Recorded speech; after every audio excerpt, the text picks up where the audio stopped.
Hey, I am here with Len Bruskowitz, and he is a extraordinary business coach and exit planning advisor. And I have a question for you, Len, today that I think is not on the radar enough, but you're going to help make sure that we're paying attention to it. How can exit advisors like you help clients shift from thinking about selling to actually getting ready to exit the business and let it run without them? Yeah, so the first thing I'm going to do is talk about why they need to be thinking in advance. And that is when you look at the businesses changing hands in the US, over 50% of them transfer ownership involuntarily. In other words, not on the owner's terms and timeline. Wow. And there are five big reasons why those happen. We call them the 5 Ds.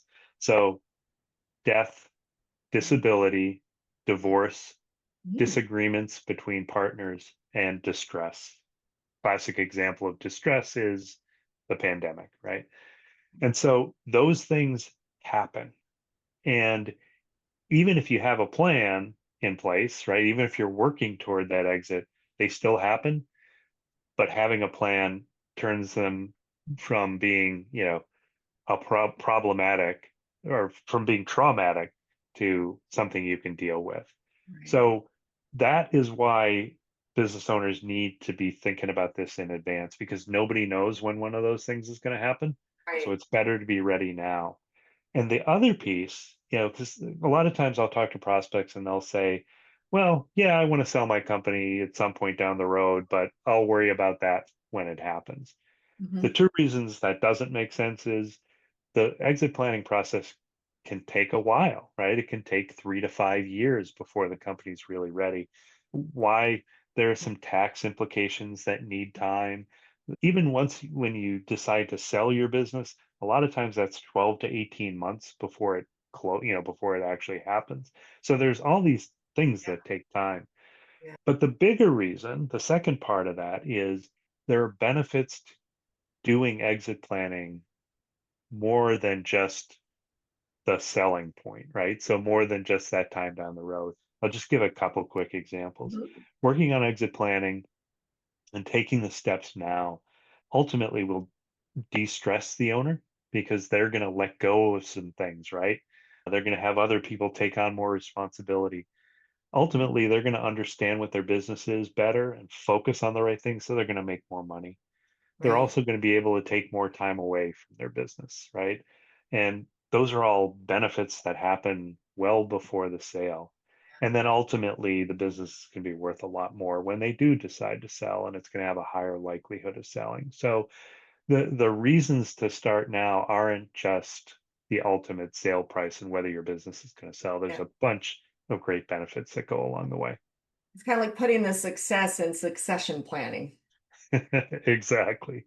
Great way right? to think about it. You've got to have a runway of time to get there, and you can't turn this on or off like a faucet. So this is really almost, it sounds to me almost like a bit of a smart insurance planner. It's like, we do fire drills, but we don't really have the preparation for these other kind of inevitable things you're saying, or maybe not always inevitable, but like those 5 Ds that you're sharing. I mean, those are some things that you never know. You're right, you never know. And so Exactly.